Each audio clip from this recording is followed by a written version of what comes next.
Hello, everyone. Welcome to I'll Walk With You, a new podcast where we have conversations about becoming more unified on our walk through life. Hosting is myself, Dakota Moses, and my mother, Rhonda Monson.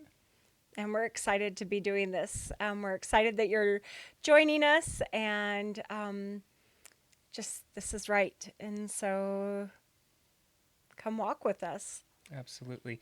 To start, I wanted to read the lyrics from the inspiration of our namesake, I'll Walk With You. It is a primary song from the Church of Jesus Christ of Latter day Saints, written by Carol Lynn Pearson. And these are the lyrics. If you don't walk as most people do, some people walk away from you, but I won't, I won't. If you don't talk as most people do, some people talk and laugh at you, but I won't, I won't. I'll walk with you, I'll talk with you. That's how I'll show my love for you. Jesus walked away from none. He gave his love to everyone. So I will, I will. Jesus blessed all he could see, then turned and said, Come follow me, and I will, I will. I will, I will. I'll walk with you, I'll talk with you. That's how I'll show my love for you. We just think these lyrics are so powerful, and we live in a world that is so divisive and so contentious. Mm-hmm. And since I was a little girl, I haven't liked contention. I'm the youngest of four. He knows this, but you don't. I'm the youngest of four, and I have three older brothers. And sometimes they would like get into arguments, well, fights when mom was gone out of the house. And I was always trying to be the one that made sure everybody was happy. And so I think that's just a thing for me since the time I was little. I just have always had a desire for people to be happy and people to get along. And that's partly why I even chose my career as a mental health counselor, is to help people find that peace to be happy. And yeah, And why you chose the name of your business, yeah, Your Journey. yeah, your journey counseling services. Mm-hmm. Yep. Yeah. Yeah, and having respect for each person's individual path Mm-hmm. and honoring that and holding space for differences. Yeah. And that's really what this conversation moving forward on this platform is really going to be all about, is sharing space and holding space for one another when maybe we don't see eye to eye, whether that be politically or religiously or spiritually, or honestly, if you just don't. Anything that is like, oh, you're different, so therefore you Yes. must be bad. Yes. And Uh that's huh. sadly what's happening in our culture today, is this labeling of bad as different as bad Yes. Mm-hmm. when it's just different. Exactly. And I think that difference is so necessary, to have balance. Kind of a check and balance of, um, keeping things in a healthy, you know, kept Right. environment. Yeah, just uh, more in check, more balanced. Yeah. I think it's so important that we have differences, that we have the ability to collaborate and converse and, um, discuss and still come together. It's really at the center of a successful society, Of course. in any sense, is to be able to have hard conversations with people that you don't agree with, Yeah. and be able to still come together for the sake of survival, and Right. also for just a healthy and happy community. Right. And one-on-one relationships is really, I think, how communities are built. I totally agree. Um, some of the most profound spiritual experiences in my life have been, actually for me, a call to repentance, Mm. and have been a call to love someone different than me, or love someone I didn't agree with, or love someone that I was judging. And I would like to share a couple of those. Mm-hmm. One of them, I was serving a mission when I was younger, in the Texas area, and I was serving in a city that when I first got there, we had no dinner appointments. And in my particular mission, at least at that time, we had lots of dinner appointments. Like the members fed us and they fed us well. And so I got transferred to this area and there's like no dinner appointments.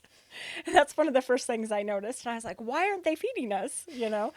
And turned out that this particular ward, which is like a congregation of church members, were really struggling with the sister missionaries. And they were struggling with the sister missionaries because they had taught a child who had a half black sibling that came to church with them.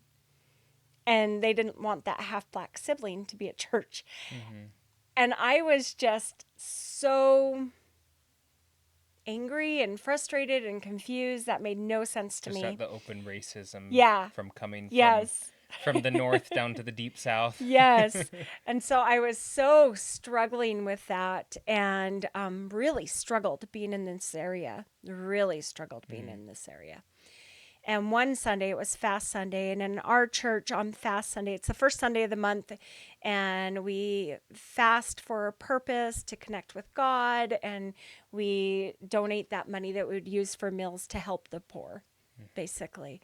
But it was just Fast Sunday. And also during Fast Sunday, members of the church will get up and they share their testimony. We don't have like a speaker that day. It's just members of the congregation will go up and share their testimonies of Jesus Christ. And so these different members are standing up there and they're sharing their testimonies. And I am sitting in my pew, super judging. I was just like, how dare you say you believe in Jesus Christ when you don't even want this child because they're a different race to be at church. And I was really, really frustrated. And I'm sitting there in my little judgmental pew,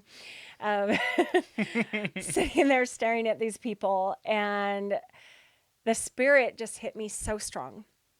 And the Spirit told me, you are just as bad as they are and you need to repent. I sent you there to love, not to judge. Yes. And I just started weeping. Weeping because I had been super judgmental ever since I got there. And my heart started changing. And this has been a lesson that I was 22 when I had that experience. I'm 55.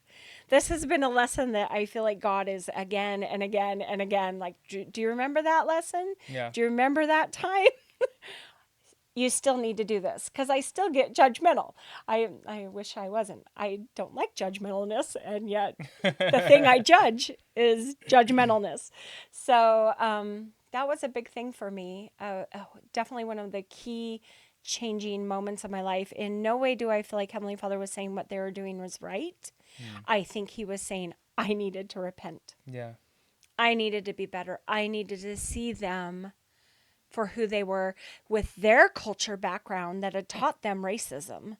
It's a taught thing. It doesn't just come to you naturally. Yeah. It's a taught behavior. And so to see them as children of God, wrong in their belief as far as the racism goes, but still children of God, still with value, still loved by Him, which has been, again, a life start of a growth. Absolutely. I love that story. Yeah, I've had plenty of similar experiences where I find myself being judgmental of somebody else, and then exactly what you just said, the Spirit speaks to me and really gets stern and says, nothing about the other person. No. Like ever. It's always about me. Yeah. And, just kind of get yourself in check. That kind of a wake-up call. For sure. Yeah. I would love to hear, or I would love if you would share how in your senior mission recently, you felt guided to start this podcast. My husband and I served a mission in Kenya, and we just got home in July, and it was amazing experience, and an amazing experience to be with people, obviously, of a different culture and a different race. The town that we lived in, we think we were the only white people in that town. And so it was at first I was nervous, which I'm so embarrassed to say, but I was nervous. I'd never been the minority like that. Now, if I go out to the reservation, Dakota's Native American, his dad is Native American. When I go out to the reservation, I'm a minority.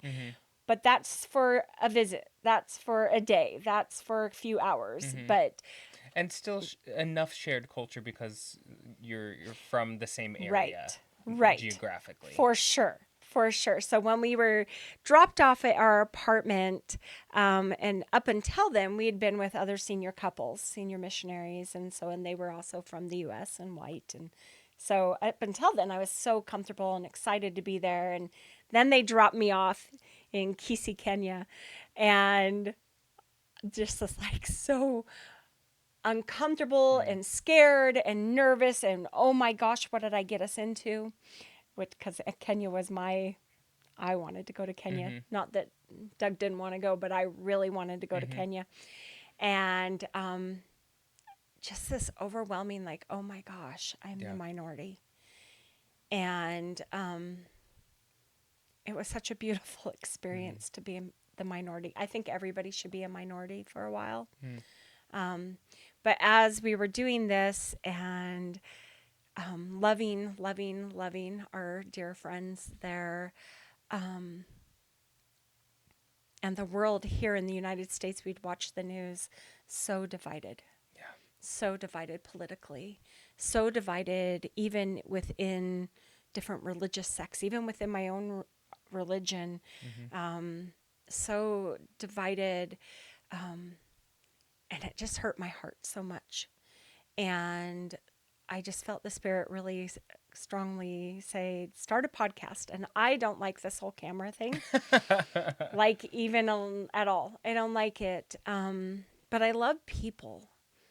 Passionately. I love people in my career, through our family, which is a big blended family, and that will come up over in our podcast without question. I love people, and again, contention hurts me. And so I just felt really strongly that that I needed to do this, and I needed to ask you to do this with me.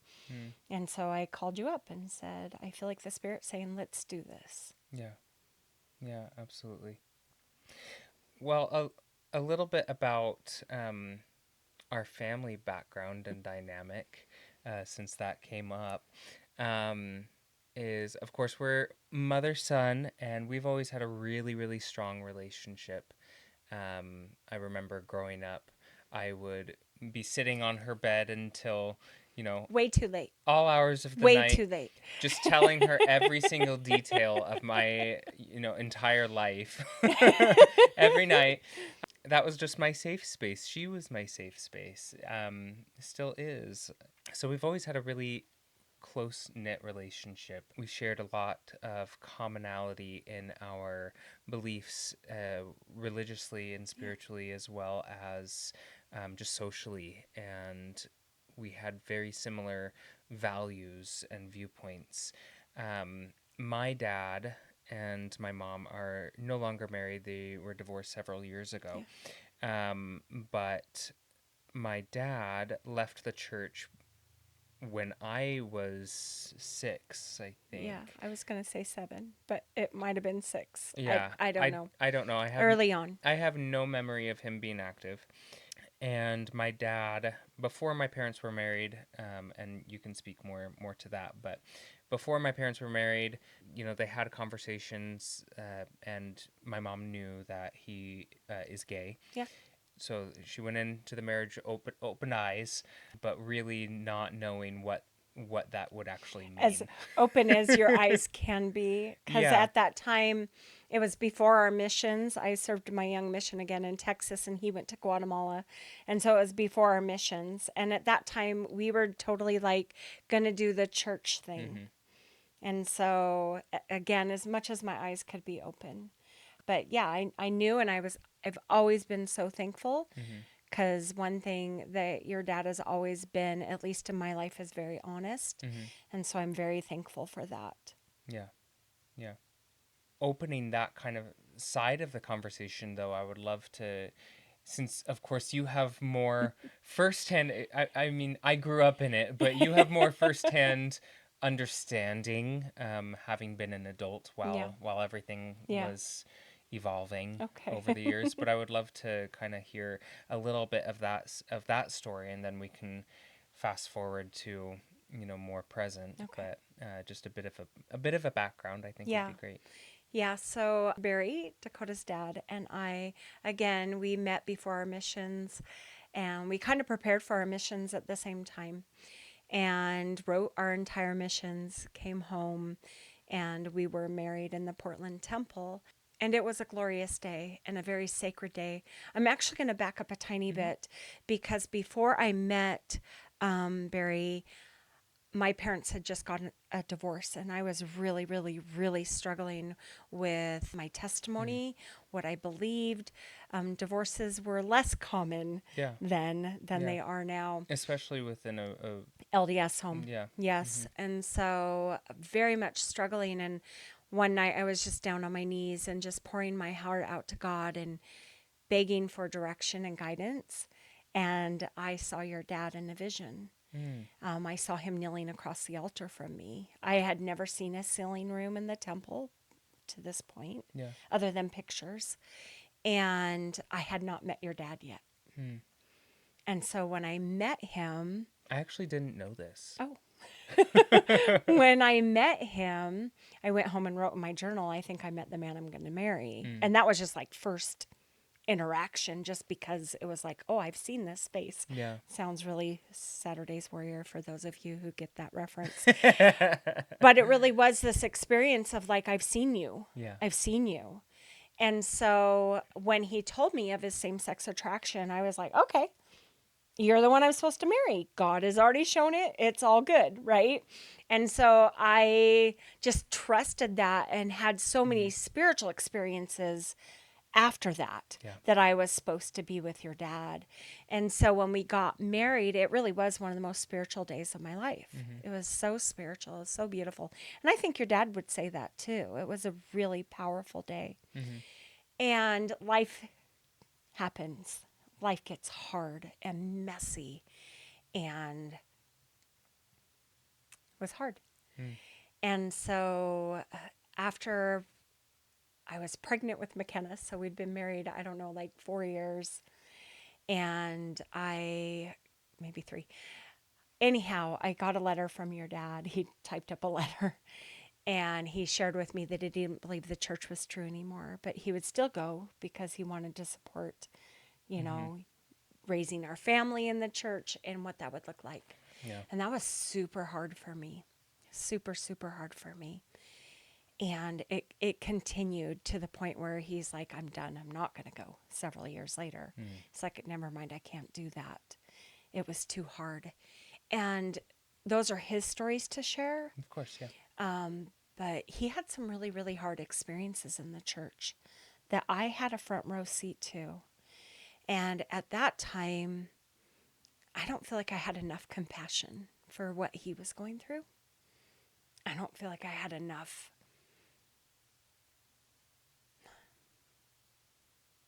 strength, maybe that's the word, for what he was going through to be there to support him. You know, I was his wife, but I also just was like, the church is true. Yeah. This is what it is.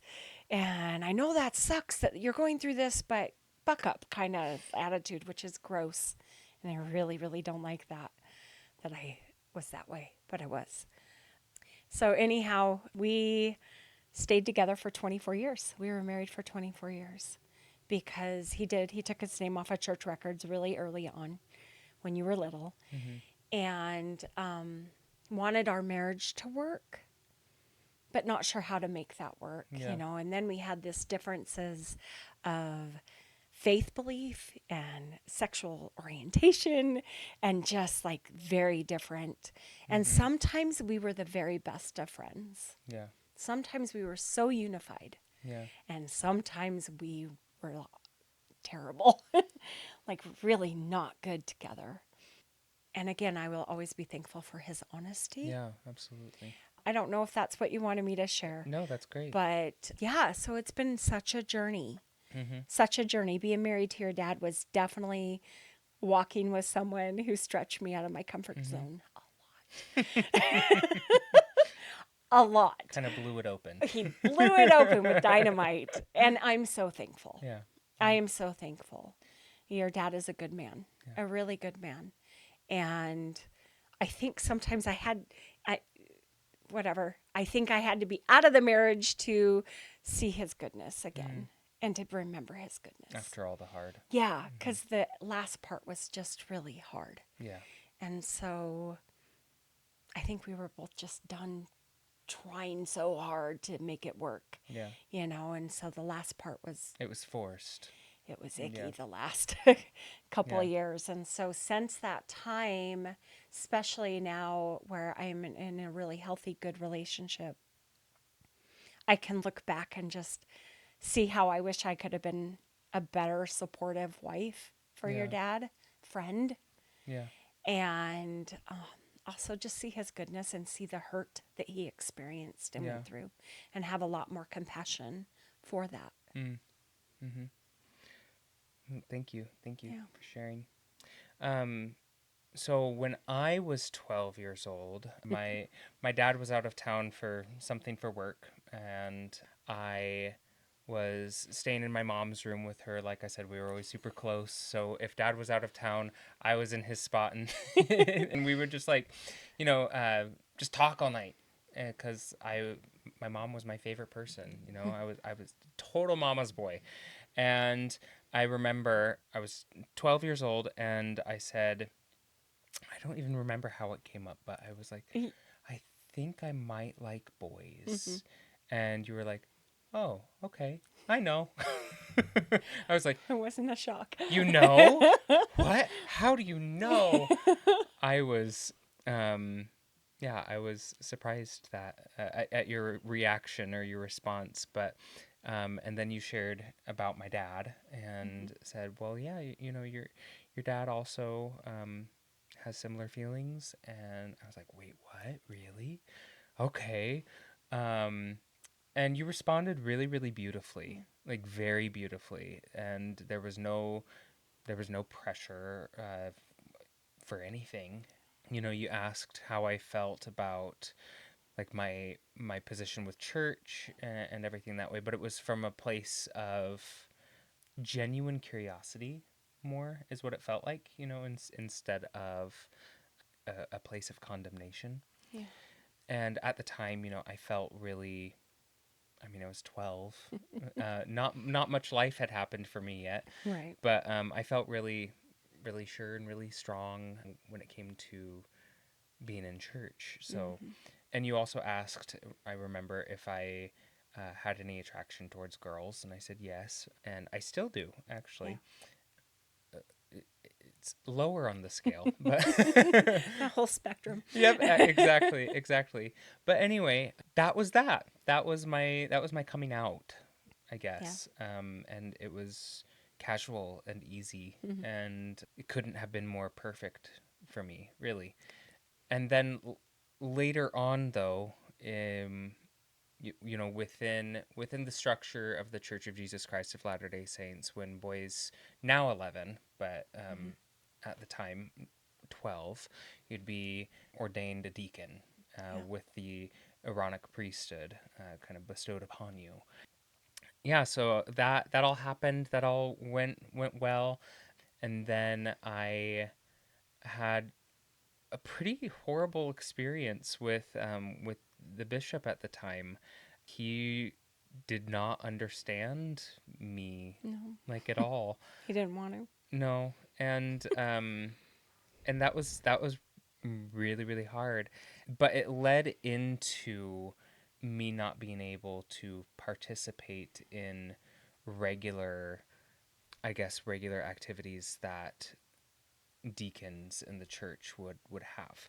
So when all of my friends and peers were passing the sacrament, I didn't get to very often because I was struggling with with some pornography, and things that I feel like most boys of 12 years old would deal with, Mhm. and I knew for a fact that some of my peers were as well, but I was the one that was kind of pushed out because of the nature of everything with it being gay, gay Yeah. porn, Yeah.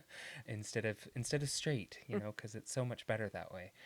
And yeah, so it right away I was othered, Mhm. like right away, At such a young, right off the bat. impressionable, when you're Hmm. trying to find yourself age. Exactly, and it led to, with that particular bishop, just not knowing really what to do with me. I didn't meet with him all that often, but then when I progressed, as I was growing up and progressing in the offices of the priesthood, then being ordained a teacher, I was, I think, a year late for that. That's Um, possible. I think so. I don't remember exactly. I know it was after, because you're supposed to. Yeah, right, You're right. supposed to. You're supposed to progress at age 14, and then I don't think I was until I was 15, Yeah, that because sounds right. I was still struggling with Hmm. pornography and all of that, and instead of, oh, just, you know we'll work on this, but you can keep moving through and everything, it was like, okay, no, you have to stop completely for, I don't know, probably like 2 or 3 months before anything is able to move on, which was just Yeah, impossible as a kid. yeah. um, Especially when there's so much shame. exactly, yeah. Especially when there's so much There shame. was so much shame. Hmm. Anyway, eventually move forward in the priesthood, and then I was, at that point, there was a new bishop who I loved and adored and was so much better with me, but I was meeting with the bishop every single Sunday. I guess if you were to look at it in, through a lens of maybe a different religion, it was like I was there for confession Yeah, every kind week. of. Yeah, yeah, very similar. um, and I met with the bishop every single Sunday. And I did that from the time I was 14 or 15 until I moved Mm. when I was 19, Yeah. every single Sunday, because I cared so much, and I wanted to be good, and I wanted to do everything that I was supposed to, and I really genuinely believed that that's what I should do. Later on, same thing. When I turned 16, I don't think I was ordained a priest until I was 17, Yeah. um, or at least close to, because same thing. But all in all, you know, all the boys around me were passing the sacrament or blessing the sacrament every single week. And I can remember doing that, passing or blessing the sacrament. I could probably count both on one or two hands, like over the span of, years from Hmm. 12 to 19, when I moved. And that was hard. Yeah. That was really, really, really hard. And I lost friendships that were, strong and beautiful, because of this fear and misunderstanding, thinking, some parents thinking that, I would Make a move. coerce their children and corrupt them somehow, Right. which, they were just my friend. And that was really tough. And then fast forward to me moving away. I moved to Utah after graduating high school. It was the fall after, and I wasn't able to serve a mission, which I so wanted to go, and do that, but I wasn't able to, and I decided, Utah seemed like a safe place to go. It's somewhere that I had always wanted to live. I had some family down there, so that's what I did. I moved down to Utah, and my entire world just fell apart. Fell apart. I went from having a structured schedule of something like 5 in the morning until Super busy. 9 p.m., like Super busy. 7 days a week, to, oh, all of a sudden I'm by myself and I work 20 hours a week, and that's it. Yeah. And then I was participating in some in Savior of the World Temple Square, their Christmas production, beautiful. So that took up some of my time as well. But I crashed. I crashed hard. I kind of stopped going to church just because, well, just it kind of organically happened. It wasn't really a decision. It Right. was just I would sleep in, and mom, Sunday mornings are hard. mom wasn't there to get me up. And also, I was just really depressed. I Hmm. was really, really Totally depressed. get that. So all I wanted to do was sleep. That was it. So, waking up in the morning and trying to get myself ready to go to a building where I didn't know anybody, that was hard. Yeah. And so I kind of stopped going. And then I was making very poor decisions, just in general, by pretty much any standard. And I wasn't eating, and when I would, it was just ice cream because I worked at an ice cream shop. So my health was horrible, my mental health was horrible, my spiritual health was really, really poor, and I just felt really very lost. And about 6 months after moving, I met my now husband, Mm. which actually was at a perfect time, beautiful, because it sprung me back into life, really. But when I when I started dating Tyree, it took my gayness from theory to, oh, this is happening. This is Yeah. actually real Yeah. for me, but also for you. Oh, big time. And I ripped it Big off like a time. band-aid. Yeah. I was not very tender or Yeah, nice. no. Um, but honestly, intentionally, because I was like, this is how it is. Just, Get over it. Here it is. yep, exactly. You'll get over it. And you knew me well enough to know eventually I did. I would find my way through it. I did, but it was really, really hard. It was really, really It was painful. it was very hard, and it, at least for me, it really felt like it damaged our relationship. It was really hard because when you came out to me, again, 12, your dad and I were still married at Hmm. that time. And that was the choice. I mean, that he was choosing still to be married to me at that time. And because we were married, we had gotten involved with Evergreen, which is now North Star in Utah, which is a support group for anybody in the LGBTQ plus community who wants to remain active and faithful in the LDS church. And your dad had taken his name off of church records, but he was willing to go there because Hmm. at least maybe he could find support, Yeah. for at least someone who's choosing to stay in their marriage. Yeah. And so I had resources. Right. I felt like when you came out to me, I was like, okay, Heavenly Father prepared me for this. Hmm. I'm ready. Hmm. Like I am ready to go.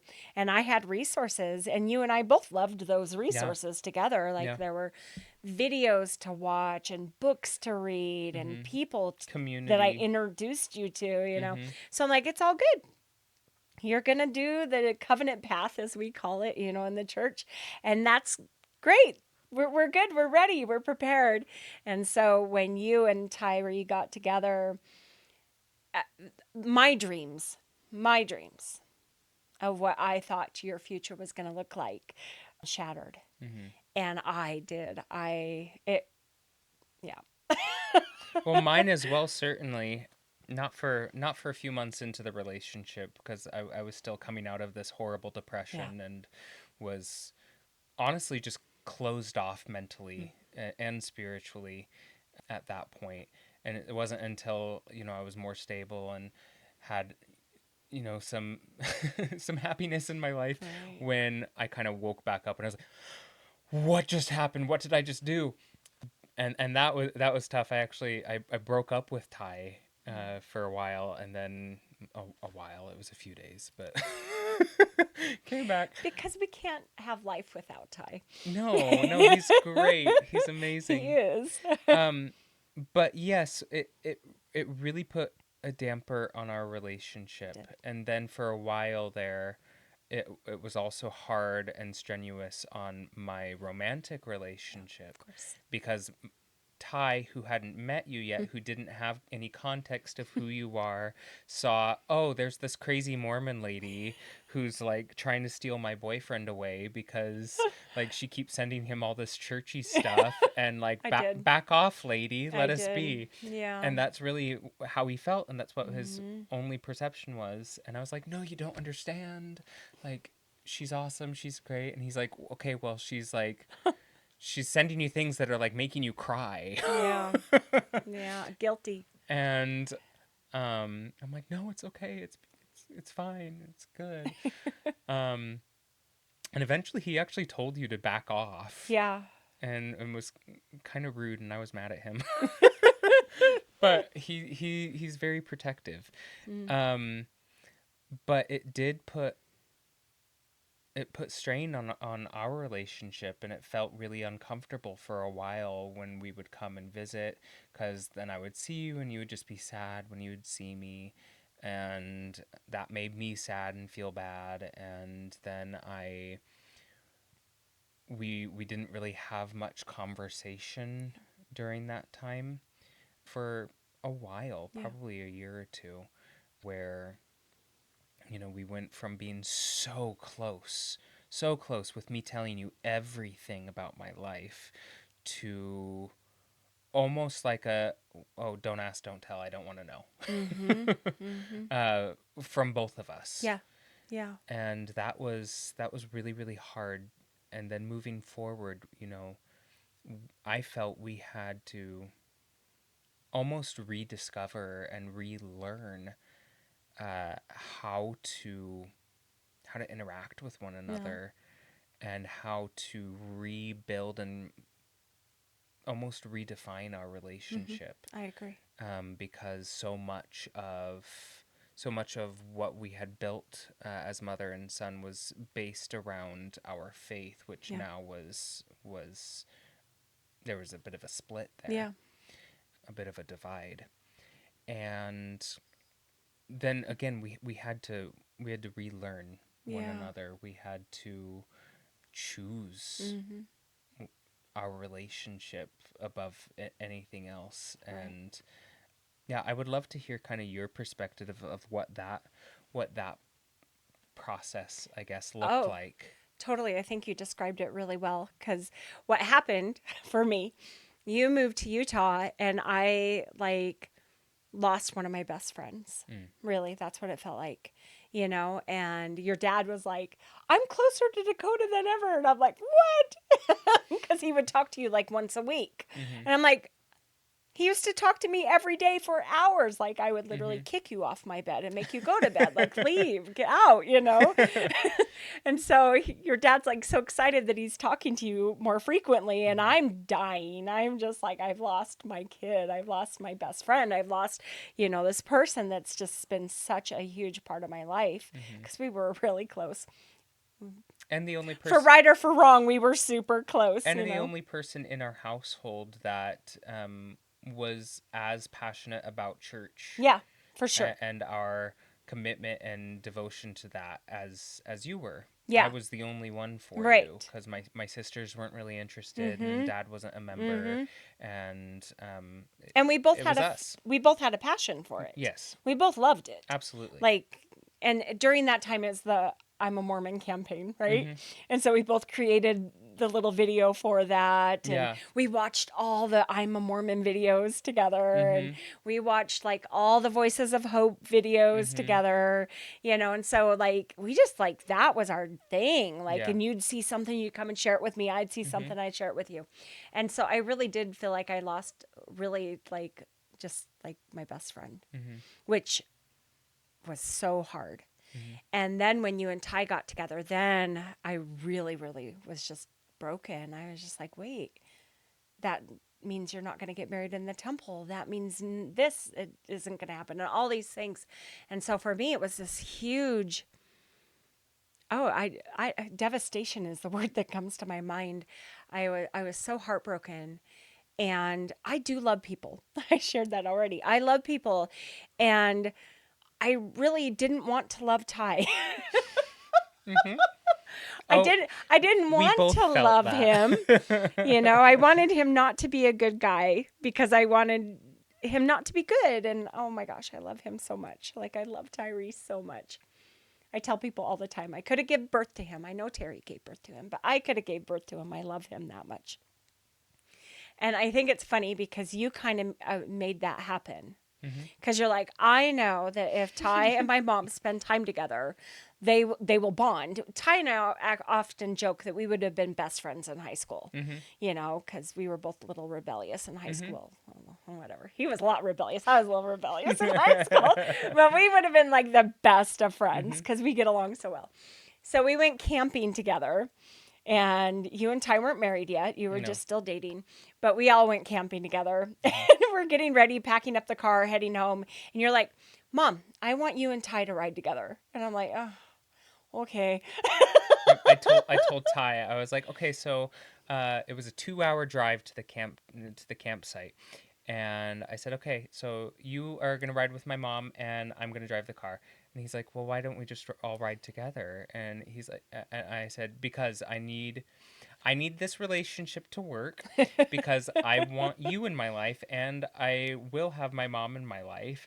And so if you two don't get along, then none of this is going to work. So you two need to start liking each other now.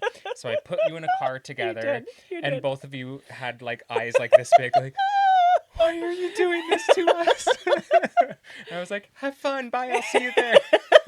So we're driving and we're talking. We're talking. We're both nice people. So we're talking, but then there was a spider and I'm driving and the spider's like right there. And I don't like spiders. Turns out Ty doesn't like spiders either. So I start freaking out and he starts freaking out. We're both screaming. I pull over the car. We both jump out of the car screaming. And then we're both just laughing at ourselves because we're so ridiculous, standing on the side of the road screaming because there's a spider in the car. Neither one of us wants to kill it. And neither of us are willing to get back in until the spider is disposed of or out of the car. So I don't even remember who got the spider out or who killed it. But from that moment on, You bonded over the spider. we bonded over the spider. We bonded over our ridiculousness screaming outside the car on the Mm-hmm. side of the highway. Mm-hmm. I'm curious. I've never asked, was there any conversation that took place between you two? Like about his and my relationship or how you felt or I think with Ty and I, it just formed organically. mm, You know what I mean? Like I admit at the beginning, I was really just hoping he wasn't a great person, yeah. you know? You're like, And this will fade. yeah, This will go exactly. away. And so as we just got to know each other, I don't think there was like this key, like other than the spider incident, Mm-hmm. I don't think there was this key moment where it was like, oh, I get you, or I get you. I think it's just organically. And as we've spent time together, because you guys now have been married for many years, Yeah. and you were together for several years before you even Mm-hmm. got married. Yeah, we've been So together for almost 11 years. that's so weird. Mm-hmm. You're old. So I just think it was organic. I think it's just been this organic thing. And like I said, I can't imagine And not having Ty prioritizing in our life. relationship. Prioritizing relationship, like between you and me and just all of the people in our Hmm. lives that we recognized were going to be there, Yeah. and just choosing to be okay. Yeah.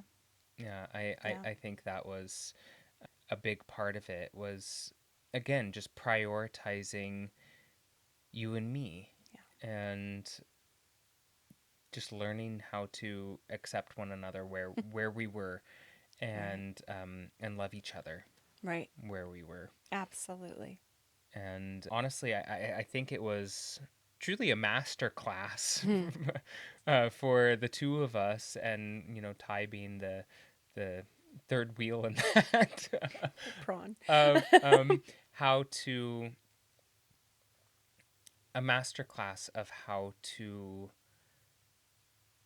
love Yeah. unconditionally and tolerate and then later fully embrace and accept and love one another Right. fully and wholeheartedly. Yeah. Because I don't think that if we had not made it a priority, I don't think that we would have survived Mm-hmm. as well as we did our relationship, Because we see that. because it was so hard. Yeah. It was so hard, and And we see others who Mhm. they're distant from one another. And Mhm. I don't know, relationships are really important to you. Relationships are really important to me. Yeah. We're both people, Yeah. and so I think you're absolutely right that because we weren't willing to give that up, Mhm. it Yes. had to redefine, it had to look different, Mhm. but we're better. Mhm. Oh, I absolutely. 100% feel like I'm a better person because having you Absolutely. as my Mhm. son and McKenna and Whitney as my daughters, your dad as a partner of mine for so many Mhm. years. And I feel like I'm such a better person because of the diversity, Mhm. because of the difference. And even though there's hard and there are lots of tears Mhm. and lots of frustrations and lots of like, I take back my vote of free agency, talking to God, it's beautiful Mhm. going through those things with people and choosing love again and again and again Yeah. is so much better, just so much better than putting up a wall Yeah. or separating yourself because it's hard. Absolutely. I would choose the hard any day Mhm. because of the relationship that we have, the relationship I have with Ty, the relationship I have with your dad, the friendship I have with him, Mhm. the friendship I have with others, the work I'm able to do with clients who completely walk different road than I do sometimes, Yeah. that I can sit with them or in the retreats, because I have people from all walks of life who come to the retreats Mhm. and just sit with them Yeah. and love them. Yeah. And they don't have to be like me or do the things I do. They don't have to believe what I believe. But I'm Absolutely. going to hold a space of love. I'm going to hold a space that's Mhm. safe for them to be whatever that is. Absolutely. Yeah. Yes. Yes. So, I guess all in all to say, we have quite a bit of practice, the two of us, of well, just practice of walking with others and Yeah, walking with each other for sure. in spite of, and not even in spite of, but regardless of Mm-hmm. our Yeah. differences. Really, most of the time nowadays, it's not even a thought. All right. No. It's just we just are who we are, and we Yeah. love each other for it.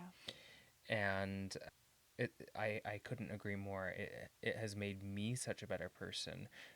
My capacity to love others and my capacity to hold space for others without judgment, or without any kind of ill will towards them, Right. has exponentially grown in a way that I don't think could have happened really any other way, other than just through the practice, through the Yeah. action of doing Yeah. it.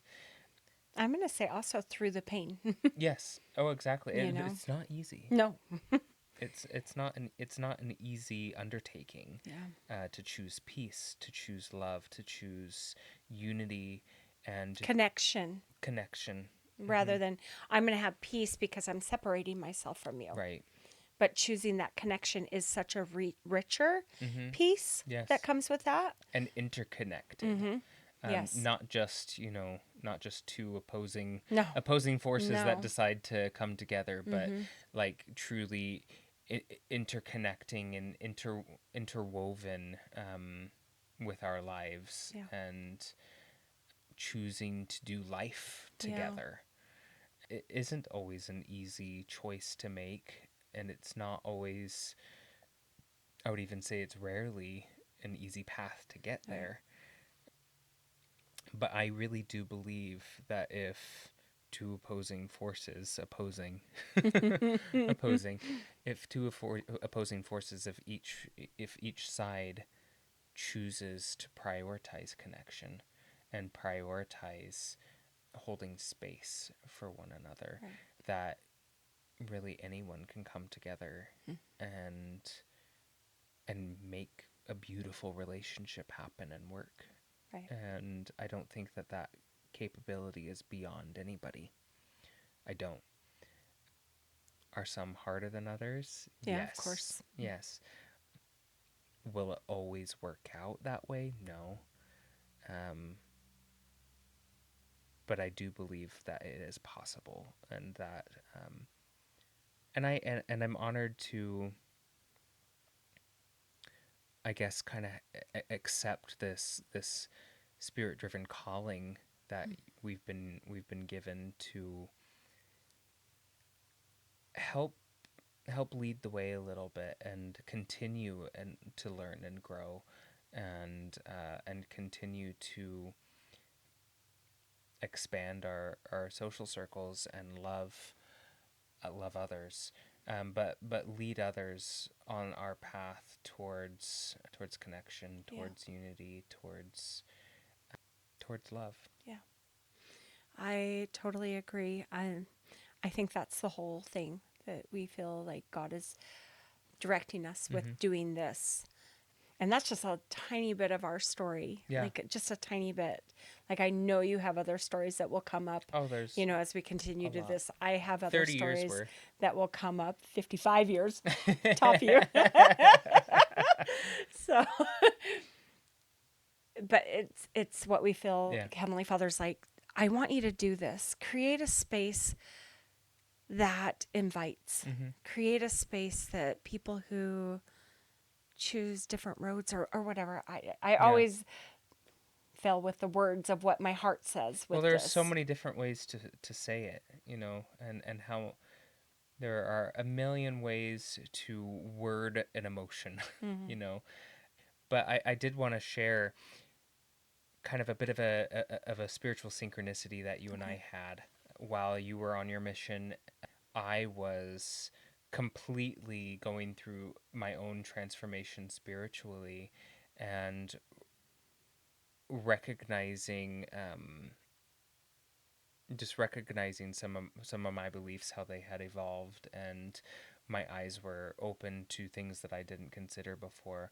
I can get more into that later, but while you were on your mission, I was also going through this period of growth, exponential growth.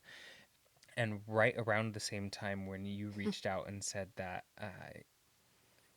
you wanted to do a podcast with me, I was really feeling so strongly that it was time for.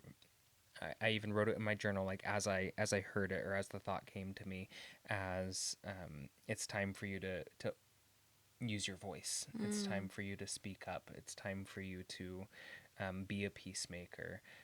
I've had in my bio on my social media platforms for years and years from the Yeah. beginning. I've Yeah. I've Be the had change. be the change, and it's time to be the change. It's time to do that. And so right when you reached out and said that you wanted to do a podcast with me, I think it was within a week before I had written that in my journal, Wow. that it's time to speak up. It's time to use Wow. your voice. It's time to be a peacemaker. And we didn't quite know that this format was how it was We going to be. didn't. We just like, this is what we feel like we're supposed to do. And Mm-hmm. I mean, that was, I want to say like March or April. Yeah. I think it was March or April So, when I called you. mm-hmm. And here we are in November. We're going to launch this in January, but here we are in November. Mm-hmm. It took a while. It took a while just to figure out what this is going to look like, what Yeah. we're doing, what's the name of it was Right. hard, and so I love that. Yeah.